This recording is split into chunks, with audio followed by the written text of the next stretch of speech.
கொஞ்ச நேரத்துக்கு முன்னாடி நம்மள யாரோ கூப்பிட்ட மாதிரி இருந்துச்சே. ஆளையும் காணல ஒன்னையும் காணல, யாருன்னு தெரியலையே. அட நம்ம சின்ன பொண்ணு எப்படி அணக்கம் காட்டாம வந்து படுத்திருக்கா? தூங்கிட்டு இருக்காளா முடிச்சுக்கிட்டு இருக்காளான்னு ஒண்ணும் தெரிய மாட்டேக்க. ஒருவேளை அசந்து தூங்கிட்டு இருப்பாளோ? சரி எதுக்கும் எழுப்பி பாப்போம். சின்ன பொண்ணு சின்ன பொண்ணு தூங்கிட்டா இருக்கா? என்ன ஒரு அற்புதமான கேள்வி. ஒருவேளை நான் இப்ப தூங்கிட்டு இருந்தேன்னு வச்சுக்கிடுங்க, தூங்கிட்டா இருக்கான்னு கேட்டா நான் முழிச்சு ஆமாக்கா நான் தூங்கிட்டு தான் இருக்கேன்னா சொல்லுவேன். அதுக்குள்ள சின்ன பொண்ணு அணக்கம் காட்டாம இப்படி வீட்டுக்குள்ள வந்து ஊஞ்சல்ல படுத்திருக்கிய, ஒருவேளை அசந்து தூங்கிட்டியோன்னு நினைச்சுதான் கேட்ட பாத்துக்க. இல்லக்கா நான் தூங்கல, சும்மா தான் படுத்திருக்கேன். என்ன சின்ன பொண்ணு உன் சம்மந்திக்காரி இன்னும் ஊருக்கு போல போலுக்க? ஆமாக்கா போகி பண்டிகை அன்னைக்கு வந்தவா, இனி அடுத்த வருஷம் பொங்கலுக்கு தான் அவன் மாமியார் வீட்டுக்கு போவா போலுக்கு. என்ன தலை சிறையா இருக்குக்கா, ஒரு வீட்டுல கொஞ்ச நேரம் நிம்மதியா என்ன இருக்க விடுதாவளா? ஏன் சின்ன பொண்ணு உன் சம்மந்திக்காரி அப்படியே ஒண்ணு போட்டு பாடா படுத்துதா? ஆமாக்கா எங்க வீட்டுல ஒரு 5 நிமிஷம் என்னால ஃப்ரீயா இருக்க முடியுதா? என் மைனியா அதை செஞ்சுட்டாங்க இதை செஞ்சுட்டாங்க, மீன் கறியை நல்ல நாக்குக்கு சுருக்குன்னு வச்சுட்டாங்க, அப்படி இப்படின்னு அம்மா இம்மாவோட என்கிட்ட ஆர்டர் போட்டுட்டு இருக்காவக்கா. சரி வந்தவா 2 நாள்ல போயிருவான்னு பார்த்தா இங்கேயே பழி கிடையாலக்கா கிடக்கா. அம்மைக்கு மவளுக்கும் நல்ல வேலைக்கு சோறு பொங்கி கொடுத்துக்கிட்டு எல்லா வீட்டு வேலையும் பாத்துட்டு கிடக்கேன் பாத்தீங்களா? நல்ல சொகுசா சம்மந்திக்காரி இங்க வீட்லயே உட்கார்ந்துக்கலான்னு பாத்துக்கிட்டு இருக்கா போலுக்கு. கூட மாட வாங்க கூட ஏதாவது வீட்டு வேலை கொஞ்சம் செஞ்சு தந்தா என்னமா அவளுக்கு? ஆமா அவளா செய்வா வீட்டு வேலை. அவளே ஏதோ ஒரு நேரத்துல வந்து மைனி காய்கறி வெட்டி தரட்டா இல்லன்னா தேங்காய் திருவி தரட்டான்னு வந்து கேப்பாக்கா. அப்படியா? மேனகா அப்படியெல்லாம் வந்து கேப்பாளா? ஆமாக்கா கேட்க மட்டும்தான் செய்வா. அதுக்குள்ளதான் மாமியாக்காரி அப்படியே மூக்கு வேத்த மாதிரி அங்க இருந்து ஓடியே வருவாவோ. வந்து நீங்க அம்மா வீட்டுக்கு ரெஸ்ட் எடுக்க தான் வந்திருக்க, ஒரு வேலையும் செய்யண்டாமக்கா, நீ போய் ரெஸ்ட் எடுன்னு சொல்லிடுவாவோ.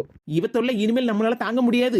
இன்னைக்கு இவளை எப்படியாவது மாமியார் வீட்டுக்கு கிளப்பிடணும்னு நினைச்சுதான்க்கா மத்தியானம் சாப்பாட்டுக்கு சோத்த வடிச்சு ரசத்தையும் வச்சு துவையிலையும் வச்சுங்கக்கா. சரி நம்ம மைனிக்காரி வெறும் ரசத்தையும் துவையிலையும்லாம் வச்சிருக்கான்னு நினைச்சுக்கிட்டு கோவப்பட்டு மாமியார் வீட்டுக்கு கிளம்பிடுவான்னு பார்த்தா அம்மையும் அவளும் ரசத்தை டம்ளரா குடிச்சுக்கிட்டு இருக்காவக்கா.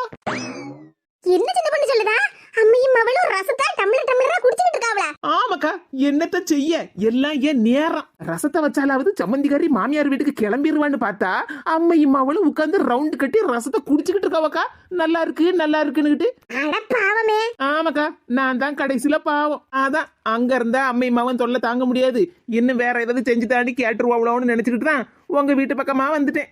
இப்படி ஏதாவது ஒரு நேரம் வீட்டுல இருந்து வெளியே வந்தோம்னா உடனே எங்க மாமியார் சொல்லுவாவோ, அவ அந்த வீட்டுக்கு போயிட்டா, பக்கத்து வீட்டுக்கு போயிட்டா, அந்த வீட்டுல போய் பாடு பேசுதா, இந்த வீட்டுல போய் பாடு பேசுதான்னு என் சம்மந்திக்காரி கிட்ட என்ன பத்தி சொல்லி கொடுத்துக்கிட்டே இருக்காவக்கா. ஆமா பின்ன மாமியாருக்கு வேற என்ன வேலை? மைனிக்கும் சம்மந்திக்கும் சண்டையை முட்டி விடுற வேலை தானே. நீங்களே சொல்லுங்கக்கா, நான் யார் வீட்டுக்குக்கா அப்படி போயிருக்கேன்?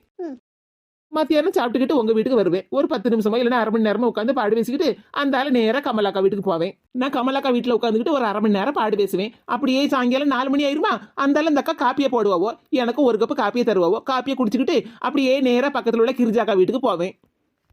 நான் கமலாக்கா வீட்டுல உட்காந்து ஒரு அரை மணி நேரம் பாடு பேசுவேன். அப்படியே சாயங்காலம் 4 மணி ஆயிருமா, கமலாக்கா காப்பியை போட்டு ஒரு கப்பு காப்பி எனக்கு தருவாவோ, காப்பியை குடிச்சுக்கிட்டு அப்படியே நேரம் கிரிஜாக்கா வீட்டுக்கு போவேன்.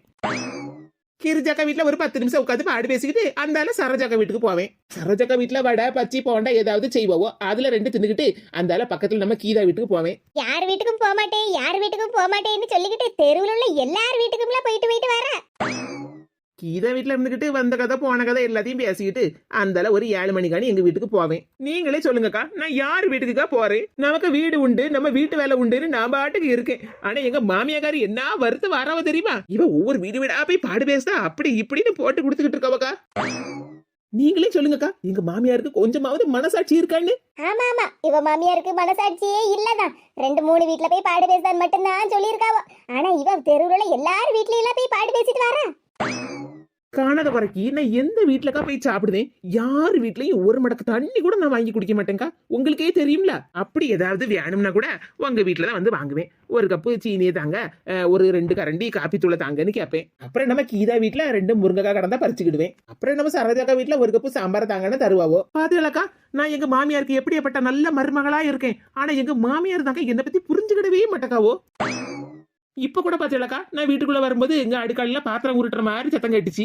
அது சின்ன பண்ணி நான் சோறு பொங்கிட்டு இருந்தேன். அந்த வேணும்னு பாத்திரம் கிடந்துச்சு, அதையும் கழுவிக்கிட்டு இருந்தேன். பாத்தீங்களா வீட்டுக்குள்ள வந்தவும் சரி வேலை பார்த்துக்கிட்டு இருக்காவோ, நம்ம அவங்கள டிஸ்டர்ப் பண்ண கூடாதுன்னு நான் பாட்டுக்கு இந்த ஊஞ்சல்ல படுத்திருந்தேன். என்னக்கா உங்க வீட்ல நல்ல காய்கறி வாசமா அடிக்கி? அது வேற ஒண்ணும் இல்ல சின்ன பண்ணி, சோத்த பொங்கி தனியா குழம்பு கூட்டம்லாம் வைக்கிறதுக்கு கொஞ்சம் மாச்சலா இருந்து பத்துக்க. அதனாலதான் எல்லா காய்கறியும் போட்டு கொஞ்சம் போல கூட்டாஞ்சோறு பொங்கணும் பத்துக்க. அதான் இந்த வாசம் வருது. ஆஹா கூட்டாஞ்சோறா, இன்னைக்கு ஒரு புடி பிடிக்கணுமே. ஏக்கா உங்க கை பக்குவமே தனிக்கா. நம்ம தெருவுல நான் யாரு வீட்லயும் ஒரு மடக்கு தண்ணியும் குடிச்சது கிடையாது, ஒரு வாய் சாப்பாடும் சாப்பிட்டதே கிடையாதுக்கா. எனக்கு அந்த பழக்கமே கிடையாதுக்கா. உங்களுக்கு தான் என்ன பத்தி நல்லா தெரியும்லக்கா. ஆமா சின்ன பண்ணி, நல்லாவே தெரியும். கொஞ்சம் இரு சின்ன பண்ணி, உனக்கும் கொஞ்சம் கூட்டாஞ்சோறு எடுத்துட்டு வரேன். ஏக்கா நான் வேண்டாம்னு சொன்னா கூட நீங்க கேட்கவா போறிய? உங்க அன்புக்கும் பாசத்துக்கும் கட்டுப்பட்டு நீங்க சொன்ன அந்த ஒரு வார்த்தைக்காக நான் வெயிட் பண்ணுதேன்க்கா. போய் எடுத்துட்டு வாங்க கூட்டாஞ்சோற. அப்படியே அன்புக்கும் பாசத்துக்கும் இவ கட்டுப்பட்டுட்டா. கூட்டாஞ்சோறு வாசத்தை நல்லா புடிச்சிட்டா. இனி அவளுக்கு சாப்பிட கொடுக்கலனா சாப்பிட போற நமக்கு தான் வயித்தால போகும். என்ன இது வனஜக்கா, ஒருவேளை நம்ம மைண்ட் வைஸ கேட்ச் பண்ணிருப்பாவளோ? அதான் ஒரு ஓரமா போய் நின்னுகிட்டு மனசுக்குள்ள எதையோ சொல்லிட்டு போறாவோன்னு நினைக்கேன். என்னவாது சொல்லிட்டு போட்டும், நம்ம வனஜக்கா தானே, நமக்கு கூட்டாஞ்சோறு தான் முக்கியம். இந்த சின்ன பண்ணே சாப்பிடு. ஆஹா நிறைய காய்கறி எல்லாம் போட்ட கூட்டாஞ்சோறு, அப்புறம் பப்படம், அப்புறம் பொரிச்ச வத்தலு, எல்லாம் சூப்பர் காம்பினேஷன். இன்னைக்கு ஒரு புடி பிடிச்சிட வேண்டியதான். சின்ன பொண்ணே கூட்டாஞ்சோறு நல்லா இருக்கா? என்னக்கா இப்படி கேட்டுட்டிய? அதான் உங்ககிட்ட முதல்ல சொன்னோம்ல, உங்க கை பக்குவமே தனின்னு. டேஸ்ட் என்ன டேஸ்ட். உங்க வீட்டை தவிர நான் எந்த வீட்லயும் சாப்பிடவே மாட்டேன்க்கா. ஒரு கப்பு தண்ணி கூட வாங்கி குடிக்க மாட்டேன். அம்மா, இந்த ஒரு தட்டு கூட்டாஞ்சோறு திங்கிறதுக்கு முன்னாடி என்னமெல்லாம் சொல்லுதா? என்ன கமலாக்கா சாப்பிட்டுக்கிட்டு இருக்கோம்ல, டிஸ்டர்ப் பண்ணாதீங்க.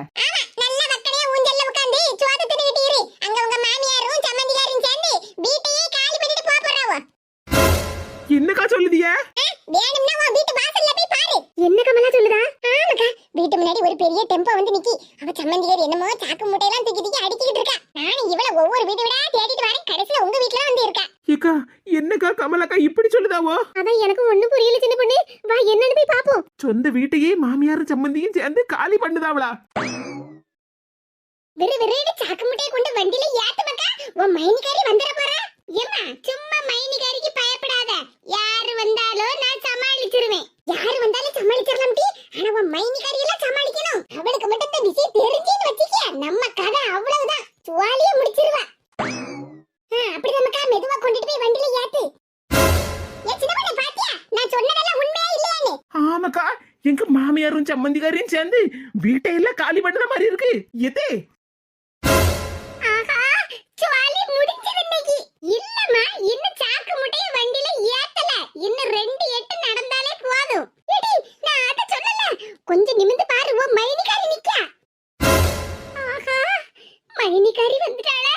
எதையாவது சொல்லி சமாளிக்கணுமே. திடீர்னு யோசனை வர மாட்டேக்க. கடவுளே, என்னதே என்னாச்சு உங்களுக்கு? இப்படி சொந்த வீட்டை காலி பண்ணிட்டு எங்க போறீங்க? அது வந்து மர்மோல. மைனி, நீங்க தப்பா புரிஞ்சுக்கிட்டிய. நாங்க ஒண்ணும் வீட்டை காலி பண்ணல. நான் எங்க மாமியார் வீட்டுக்கு கிளம்பிட்டேன். மாமியார் வீட்டுக்கு டெம்போலயே கிளம்புவா? அதானே. என்ன மேனகா, உங்க மாமியார் வீட்டுக்கு பஸ் பிடிச்சு போக வேண்டியதுனே, இதுக்கு டெம்போலாம் வந்து நிக்கி. நீ என்னடா சாக்கு பையெல்லாம் தூக்கி வச்சிருக்கா? ஐயோ, என் மருமவ கண்டுபிடிச்சிட்டா போலுக்க. கடவுளே, இன்னைக்கு எங்க 2 பேருக்கும் ஆப்புதான் இன்னைக்கு. ஆமா, வண்டியில கரும்பு கட்டெல்லாம் இருக்கு. மைனி, அது வந்து அண்ணே பொங்கலுக்கு 2-3 கெட்டு கரும்பு வாங்கிட்டு வந்தோம்ல. அதுல நம்ம கொஞ்சம் தின்னுட்டோம்ல. தின்னு போக மீதிதான் எங்க வீட்டுக்கு எடுத்துட்டு போறேன் பாத்துடுங்க. கரும்பு கட்டு சரி, அது என்ன முதுகுல சாக்கு பையெல்லாம் தூக்கி வச்சிருக்க? மைனி, அதுவா, அந்த சாக்குல எங்க அம்மா எனக்கு கொடுத்த பொங்கல் சீர்வரிசையெல்லாம் இருக்கு. அதெல்லாம் எங்க வீட்டுக்கு எடுத்துட்டு போகணும்ல. அதான் சாக்குல போட்டு கெட்டி வச்சிருக்கேன். என்னது, எங்க மாமியாரு பொங்கல் சீர் தந்தாவளா? அதுவும் எனக்கு தெரியாமலா? ஐயோ, இந்த மேனகா வேற வாயை கொடுத்து மாட்டிடுவா போலுக்க. கொஞ்சம் இரு, அது என்ன சீர்வரிசைன்னு பாக்கட்டு. மைனி, அது நான் சாக்குல எல்லாத்தையும் கரெக்டா வச்சு கெட்டி வச்சிருக்கேன். இப்ப நீங்க தொட்டேல்னா அப்புறம் சாக்குல இருந்து எல்லாம் கீழே விழுந்துரும். சம்மந்திக்காரிக்கு பேச்சு சரியில்லை, மாமியாக்காரிக்கு மொழியும் சரியில்லை. என்னவோ இதுல இருக்க. கண்டுபிடிச்சிருவோம். மைனி, சாக்க தொடாதீங்கன்னு சொன்னோம்ல. ஆகா, பாத்திர சவுண்ட் கேக்கு. அட ஆமா, சாக்குக்குள்ள இருந்து பாத்திரம் சவுண்ட் எல்லாம் வருது. எம்மாடி, எல்லாம் பித்தளை பாத்திரமால இருக்கு. ஐயோ, எல்லா பாத்திரமும் கீழே விழுந்துட்டே. இந்த பித்தளை பாத்திரம் எல்லாம் எங்க அம்மா எனக்காக கொடுத்தது இல்ல, எங்க அம்மா எனக்கு கொடுத்த பித்தளை பாத்திரத்தை சாக்கு முட்டையில போட்டு கெட்டி இந்த மேனகா அவங்க மாமியார் வீட்டுக்கு கொண்டு போகலாம்னு வச்சிருக்கா. ஏடி உங்க மைனிகாரி பின்னாடி முடிச்சுக்கிட்டு இருக்க மொழியே சரியில்லடி, கண்டுபிடிச்சிட்டா. நம்ம ரெண்டு பேரும் இன்னைக்கு அவ்வளவுதான். நான் எவ்வளவு சொல்லியும் நீ கேட்டியாடி? எம்மா நீயும் பயந்து என்னையும் பயமுறுத்தாதம்மா. நான் மைனிகாரி கிட்ட எதையாவது சொல்லி சமாளிச்சுக்கிடுவேன். நீ கொஞ்சம் அமைதியா இரு. என்னத்த சொல்லி சமாளிக்க போறியோ? மேனகா மைனி என்னன்னு சொல்லுங்க. உனக்கு எவ்வளவு திமிரு இருந்தா எங்க அம்மா எனக்கு கொடுத்த பித்தளை பாத்திரத்தை எல்லாம் நீ உங்க வீட்டுக்கு தூக்கிட்டு போகிறதுக்கு எடுத்து வச்சிருப்பா. என்ன மைனி என்ன பத்தி இப்படி தப்பா புரிஞ்சுக்கிட்டிய? நான் எப்பவுமே உங்களுக்கு நல்லதுதான் நினைப்பேன். ஆமா இவன் நல்லது நினைக்கிறதா நல்ல வெட்ட வெளிச்சமா தெரியுதே. மைனி அது நானும் எங்க அம்மாவும் சேர்ந்து வீட்டை கிளீன் பண்ணினோமா, அப்ப உங்களுக்குள்ள இந்த பாத்திரம் எல்லாம் ஒரே தூசியா கிடந்தது பத்துடுங்க. அதான் சரி உங்க மேல உள்ள மரியாதையிலையும் நல்ல எண்ணத்திலையும் இந்த பாத்திரத்தை எல்லாம் எங்க மாமியார் வீட்டுக்கு எடுத்துட்டு போய் நல்லா சோப்பு போட்டு கழுவி எடுத்துட்டு வரலாம்னு தான் மைனி இந்த சாக்குல போட்டு கெட்டி கொண்டுட்டு வந்தேன். ஏ அம்மா மைனிகாரிக்கு மேல என்ன பாசம்! அப்படியே மதிப்பு மரியாதையில பாத்திரத்துல கழுவி பறக்கி வைக்கணும்னா இங்கே கழுவ வேண்டியதுன்னா மாமியார் வீட்ல போய் தான் கழுவி பறக்கி எடுத்துட்டு வருவாளோ? வாயில வரதா பொய். பொங்கல் முடிஞ்சதுக்கு அப்புறம் பொங்கல் சீர்வரிசை அம்மா வீட்டுல இருந்து எடுத்துட்டு போறாளேன்னு நினைச்சேன். எங்க வீட்டுல பொருள் எல்லாம் ஆட்டையை போட்டுட்டு போகலாம்னு பாக்காளா இன்னைக்கு இருக்குட்டி உனக்கு. அப்படியே என் மேல ரொம்ப அக்கறையா இருக்காதான் நினைப்பு. நானும் நம்ம செஞ்ச ரசம் தான் வேலை செஞ்சுட்டு இவன் மாமியார் வீட்டுக்கு கிளம்புதான்னு பார்த்தா என் பொருளெல்லாம் தூக்கிட்டு ஓடுறதுக்குலாம் இவன் ரெடியா நிக்கா. இங்க பாருமா சம்பந்திகாரி மேனகா, என் மேல பாசம் மரியாதை எல்லாம் இருக்கதெல்லாம் இருக்கட்டும். எங்க வீட்டுல உள்ள பொருளெல்லாம் நீ ஒண்ணு எடுத்துட்டு போக வேண்டாம். உனக்கு சேர வேண்டிய பொங்கல் சீர்வரிசைய கொஞ்ச நேரம் இரு, நானே எடுத்துட்டு வரேன். பாத்தியாமா மைனிகாரியை எப்படி சமாளிச்சேன்னு? ஒரே ஓட்டத்துல வீட்டுக்குள்ள ஓடியே போயிட்டாவல. மைனிகாரிக்குள்ள இந்த பித்தளை பாத்திரத்தை எல்லாம் வீட்டுல போய் கழுவுத மாதிரி கழுவி அவ்வளத்தையும் தொடச்சி எடுத்து சாக்குல கட்டி எங்க வீட்டுல வச்சுக்கிடுவேன் பத்திரமா. கொஞ்சம் பேசாம இருட்டி. அவளை பத்தி உனக்கு தெரியாது, எனக்குதான் அவளை பத்தி நல்லாவே தெரியும் விட்டி. அவ வீட்டுக்குள்ள என்னத்துக்கு போயிருக்கா யாது போயிருக்கான்னு ஒண்ணுமே புரியலையே. சம்பந்தி மேனகா, மைனி உனக்கு சேர வேண்டிய பொங்கல் சீர்வரிசையை கொண்டு வந்திருக்கேன், இந்தா வாங்கிக்க. மைனி இதெல்லாம் பழைய அலுமினிய பாத்திரம். இதெல்லாம் எங்க அம்மா ஆக்கர் கடைக்கு போடுறதுக்குலாம் எடுத்து வச்சிருக்கா. ஆமா ஆமா, உங்க அம்மா உனக்காக பொங்கல் சீர்வரிசையா இது எல்லாத்தையும் தான் சேர்த்து வச்சிருக்காவோ. இதை வேணா உங்க மாமியார் வீட்டுக்கு எடுத்துட்டு ஓடு. இவளுக்கு இதான் சரி. பாதி ஆக்கர் கடைக்கு போட வேண்டிய பாத்திரம், ரெண்டு மூணுன்னு கறி பிடிச்ச பாத்திரம் எல்லாம் இருக்கு.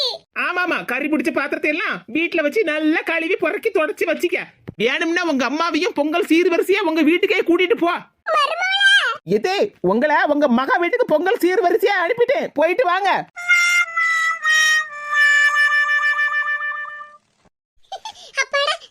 சாப்பாடு நல்ல மெதுமெதுவான ஆப்போ, அப்புறம் மல்லிப்பூ இட்லி, அப்புறம் சுட சுட முறுமுறுன்னு முறுவல் தோசை, அப்புறம் பஞ்சு போல இடியாப்போ எல்லாத்தையும் சாப்பிட்டாச்சு. பின்ன மாமியார்னா சும்மாவா? மருமவள காலையில இருந்து வேலை வாங்கி விட்டோம்ல. மாமியார் கிழவிக்கு பேச்சு மட்டும்தான் குறைச்சல். என்ன சொன்னாவோ? மாமியார்னா சும்மாவாவா? ஆமா, சும்மாதான் உட்கார்ந்துருக்காவோ.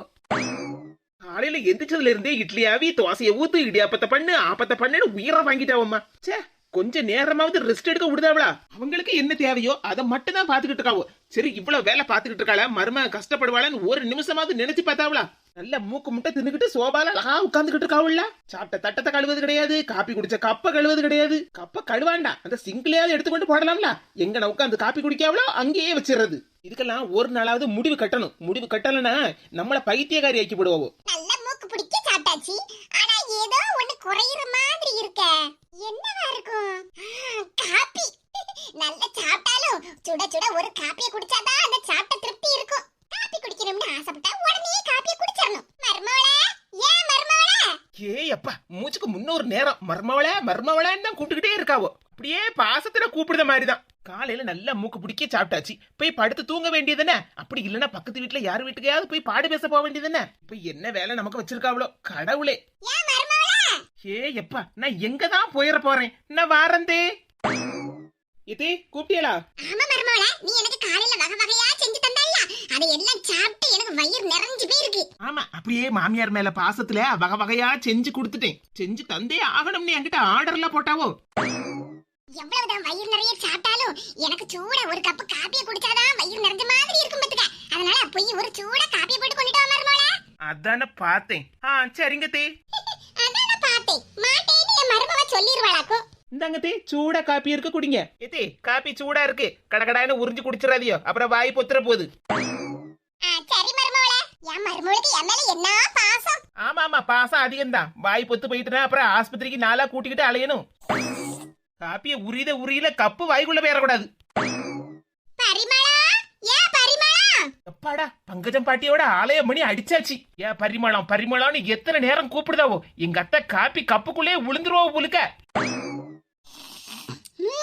என்ன ருசியான காப்பி. பரிமளா, ஏன் பரிமளா? எதே என்ன மருமவளே, காப்பியை தான் நான் ரசிச்சு குடிச்சிட்டு இருக்கோம்ல, சும்மா எத்தேன்னு கூப்பிட்டுடக்கா. இது நீங்க காப்பியை எப்படியும் குடிங்க, ஒரு பிரச்சனையும் இல்ல. பக்கத்து வீட்டு பங்கஜம் பாட்டி உங்களை கூப்பிடுதாவ பாருங்க. பரிமளா, ஏன் பரிமளா? அட ஆமா, என்னலாம் கூப்பிட்டுட்டே இருக்கா மருமவளே? பங்கஜம் என்ன ரொம்ப நேரமா கூப்பிட்டுட்டே இருக்காளோ? ஆமதே, ஒரு 2-3 நேரம் கூப்பிட்டுட்டே இருக்காவோ. நீங்க தான் காப்பியை குடிச்சுக்கிட்டே இருக்கியோ. காப்பி நல்லா ருசியா இருந்துச்சு பத்தியா, அதான் மெய் மறந்துட்டேன். ஆமா, காப்பி குடிச்ச கப்பையே கழுவுறதுக்கு மறந்துருவோம். இவங்க காப்பியில மெய் மறந்து இருக்காவலாம். மருமவளே, காப்பி எல்லாம் குடிச்சிட்டேன். பங்கஜம் அவளுக்கு நேரம் போகலன்னு என்ன கூப்பிடாமத்துக்க. ஒரு 10 நிமிஷம் அவட்ட போய் உட்கார்ந்து பாடி பேசிட்டு வந்துறது என்ன? 10 நிமிஷம் இல்லத்தே, பரவாயில்ல. நீங்க எவ்வளவு நேரம் வேணும்னாலும் பாடி பேசிட்டு வாங்க. சரி மருமவளே. எப்பாடா, பாடு பேச போய் மத்தியானம் வரைக்கும் வராம இருந்தா சரிதான். காப்பி நல்லா இருக்குன்னு குடிச்சுக்கிட்டு இப்படி கப்ப கீழே வச்சுட்டு போயிட்டாங்களா, இப்படியே இருக்கட்டும். சாயங்காலம் காப்பி கழுவாத கப்பலே போட்டு கொடுத்துற வேண்டிதான். அப்பதான் மாமியார் சரியா வருவாவோ. யாருகிட்ட? அவங்க மாமியார்னா நான் மருமக.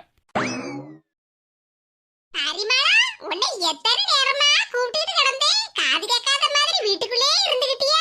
அது ஒண்ணில்ல பங்கஜம், என் மருமவ காபி போட்டு தந்தாளா, அத மெய் மறந்து குடிச்சிட்டு இருந்த பத்துக்க. அந்த நினைப்புல எனக்கு நீ கூப்பிட்டதே காதுல உழல பத்துக்க. பரவாயில்ல, அந்த விதத்துல நீ அதிர்ஷ்டசாலிதான். உன் மருமவ உனக்கு நல்ல வேலையெல்லாம் செஞ்சு தாராளா. ஆமா, நான் தான் என் மருமவ கிட்ட மாமியார் கிட்ட காட்டுதம்ல. நம்ம பக்கத்து தெரு முக்காய் மவனுக்கு பொண்ணு பாத்துக்கிட்டு இருக்காவ போலுக்கு. அவ பொண்ணு வீட்டுக்காரங்க வந்து இங்க எல்லார்கிட்டயும் விசாரிச்சுட்டு போனவ பத்துக்க. அப்படியா? எனக்கு ஒண்ணும் தெரியலையே. அந்த பொண்ணுக்கு அம்மா என்கிட்டயும் வந்து விசாரிச்சாவ பத்துக்க. நானும் நல்ல விதமா 4 வார்த்தை அந்த பையனை பத்தி சொன்னேன். அப்படியா? ஆமா, நம்ம என்ன குத்தம் குறையா சொல்ல போறோம், இருக்கப்பட்டதை சொல்ல போறோம். பையன் நல்ல பையன் தான், ஆனா வேலை வெட்டிக்கெல்லாம் சரியாவே போக மாட்டான், சம்பாதிக்கவும் மாட்டான். அப்படியே சம்பாதிச்சாலும் அவ்வளவு ரூபாயும் அவனே செலவழிச்சிருவான். ஒத்த ரூபாய கூட அவன் அம்மா கையில கொடுக்க மாட்டான்னு சொன்ன பத்துக்க. ஏன் பங்கஜம் அப்படியே சொன்னேன்? ஆமா பரிமளா, நம்ம யார பத்தி குத்தம் குறைய சொல்ல போறோம்? நான் எப்பவுமே நல்லதாதான்ப்பா சொல்லுவேன், ஒரு குறையும் சொல்ல மாட்டேன். ஓஹோ, இவங்க குறையே சொல்ல மாட்டாவளாக்கோ. பையனுக்கு அம்மா நல்ல குணம், நல்ல சிக்கனமானவ, ஒரு பிரச்சனையும் கிடையாதுன்னு சொன்ன பத்துக்க. அவ கையில ரூபாய கொண்டு போய் கொடுத்தோம்னா திருப்பி நம்ம வாங்கவே முடியாது, ஒத்த ரூபா கூட நமக்கு தரமாட்டா அப்படின்னு பெருமையா சொன்ன பத்துக்க. ஆமா சரிதானே, அவளை பத்தி நீ எல்லாம் கரெக்டா தானே சொல்லியிருக்க. ஆமா பரிமளா, நான் என்னைக்கு யார பத்தி குறை சொல்லியிருக்கேன்? எல்லார பத்தியும் நான் நல்லதா தானே சொல்லுவேன். இப்படி பொண்ணு வீட்டுல இருந்து நம்ம கிட்ட விசாரிக்க வரப்பட்ட எல்லார்கிட்டையும் நாம சொல்லுது தானே. இத கேட்டுக்கிட்டு பொண்ணு வீட்டுக்காரங்க போயிட்டாங்களா, அப்ப இனி திருப்பி வரவே மாட்டாவோ. ஆமா பரிமளா, என்ன காலையிலேயே உங்க வீட்ல விதவிதமான சமையல்லாம் நடந்த மாதிரி இருந்துச்சு. ஆமா, உனக்கு எப்படி தெரிஞ்சது? அத நான் கடைக்கு போயிட்டு வரும்போதெல்லாம் உங்க வீட்டு அடுக்கால ஜன்னல எட்டி பாத்துக்கிட்டு தான போறேன், என்ன சமையல் பண்ணுவியா யாதுன்னு. என் மருமவ பொங்கலுக்கு அவ அம்மா வீட்ல போய் 2 நாள் இருந்துட்டு வந்திருக்கா பத்துக்க. இப்ப திரும்பவும் அவ அம்மா வீட்டுக்கு போகணும்னு நிக்கா. அப்படியா? அப்ப நீ சொன்ன மாதிரி போன வாரம் தான அம்மா வீட்டுக்கு போயிட்டு வந்திருக்கா, இப்ப திரும்பவும் அம்மா வீட்டுக்கு போறாளாக்கும். ஆமா, அம்மா வீட்டுக்கு நாளைக்கு போகணும்னு கிளம்பி நிக்கா. நாளைக்கு தான ஊருக்கு கிளம்புதா, அதான் இன்னைக்கு எனக்கு பிடிச்சதெல்லாம் செஞ்சு தர சொல்லி அவகிட்ட காலையிலேயே ஆர்டர் போட்டுட்டேன். வயசான காலத்துல மாமியார் ஏதோ ஆசைப்பட்டு கேக்காவோட காலையில இருந்து இவ்வளவு நேரமா கஷ்டப்பட்டு எல்லா சமையலையும் செஞ்சு கொடுத்துருக்கு. ஆனா இதெல்லாம் மாமியாரோட பிளானா? மாமியார பத்தி நம்ம முழுசா புரிஞ்சுக்கிடாமலாம் இருந்திருக்கோம். இங்க இருந்தானா வீட்டு வேலையெல்லாம் செய்ய சொல்லுவோம்ல, அதுக்கு தான் அம்மா வீட்ல போய் இருந்துடலாம்னு பாத்துக்கிட்டு இருக்கா. அப்படின்னா தினமும் வீட்டு வேலையில இவங்க தான் செய்தாங்களோ? காலையில இருந்து ராத்திரி வரைக்கும் எல்லா வேலையும் இழுத்து போட்டு நான் தான் செஞ்சுக்கிட்டு இருக்கேன். காப்பி குடிச்ச கப்பையே கழுவது கிடையாது. என்னமோ இவங்க தான் எல்லா வேலையும் பார்த்த மாதிரில என்ன வந்து கம்ப்ளைண்ட் பண்ணிக்கிட்டு இருக்காவோ. மருமவளாவது நீ சொன்ன உடனே எல்லாத்தையும் உனக்கு செஞ்சு தாரா. ஆனா என் மருமவா குழம்பு வச்சாலும் அதுல வெண்ணெய் கோரில ஊத்தி வைக்க. ஆமா, அடுத்த வீட்டு மருமகளை பத்தி குறைச்சோன்னா உங்க மருமக உங்களுக்கு இதுதானே செய்வா. கொஞ்ச நேரத்துக்கு முன்னாடி தான் மீன் கடையில இருந்து என் மருமவா மீனை வாங்கிட்டு போறா. சோத்த பொங்கி நல்ல மீன் குழம்பையும் வச்சு நல்லா சுட சுட திம்பா. எனக்கு சோத்த தாராளா இல்லனா பழைய வெஞ்ச தாராளா யாருக்கு தெரியும்? அது உன் மருமகளை நீ கரெக்ட்டா கண்டிஷன் பண்ணி வைக்கல, அதான் உனக்கு பழைய வெஞ்ச தாரா. என் மருமகளை பத்தியா சொன்ன உடனே டான் டான் எல்லாம் செஞ்சு தந்துருவா. ஆமா, டான் டான்னு சொன்ன உடனே செஞ்சு தரதுக்கு நான் என்ன உங்க வீட்டு வேலைக்காரியா? ஆமா பரிமளா, நேத்திக்கு உன் மவ மேனகா உன்கிட்ட போன்ல அவ மாமியார் அவள சமையல்லாம் பண்ண சொன்னான்னு உன்கிட்ட கம்ப்ளைண்ட்ல பண்ணிட்டு கிடந்தா. ஆமா பங்கஜம், என் மவ என்கிட்ட கம்ப்ளைண்ட் தான் பண்ணிட்டு இருந்தா. அதுக்கப்புறம் நீ சொல்லி தந்தேல அதே மாதிரி அவகிட்ட சொன்ன பத்துக்க. அதுக்கப்புறம் தான் அவளுக்கு சந்தோஷம். உடம்புல உப்பு அள்ளி போடு, மிளகாத்தூள் அள்ளி போடுன்னு நீ சொல்லி தந்தேல அதே மாதிரி என் மவ கிட்ட சொன்னேன். அவளும் அதே மாதிரி செஞ்சாளாம். அவ மாமியார் சாப்பாடுலாம் சாப்பிட்டுக்கிட்டு எம்மடி மருமவள இனிமேல் நீ அடுக்கள பக்கமே வராண்டா, எல்லா சமையல் வேலையும் நானே பாத்துக்கிடுவேன்னு சொன்னாளாம். பரவாயில்லையா, மேனகா நல்ல புத்திசாலியா இருக்காள. ரெண்டு பேரும் சரியான ஆட்கள் தான். இவங்க வீட்டு பிள்ளைகள் மட்டும் ஒரு வேலையும் செய்யக்கூடாதான். ஆனா வீட்டுக்கு மருமகளா வந்தா நாங்க மட்டும் இவங்க ஆர்டர் போடுவாங்களா, நாங்க செஞ்சு தரணுமாம்ல. அப்படியா, இருங்க இன்னைக்கு என் வேலையும் காட்டுதேன். உன் மருமவ மீனை வாங்கிட்டு போயிட்டாளா? ஆமா பரிமளா, ஒரு 10 நிமிஷத்துக்கு முன்னாடி தான் மீனை வாங்கிட்டு போனா பாத்துக்க. அப்படியா, சரி சரி, அப்ப நானும் போய் மீனை வாங்கிட்டு வரேன். இன்னைக்கு மத்தியானம் நல்லா சுருக்குன்னு என் மருமவள குழம்பு வைக்க சொல்லி நல்ல நாக்குக்கு ருசியா சாப்பிடணும். சரி பரிமளா, அப்ப நானும் வீட்டுக்கு போயிட்டு வரேன். சரி பங்கஜம், போயிட்டு வா. இவன் மத்தியானம் மீன் குழம்பு திம்பா.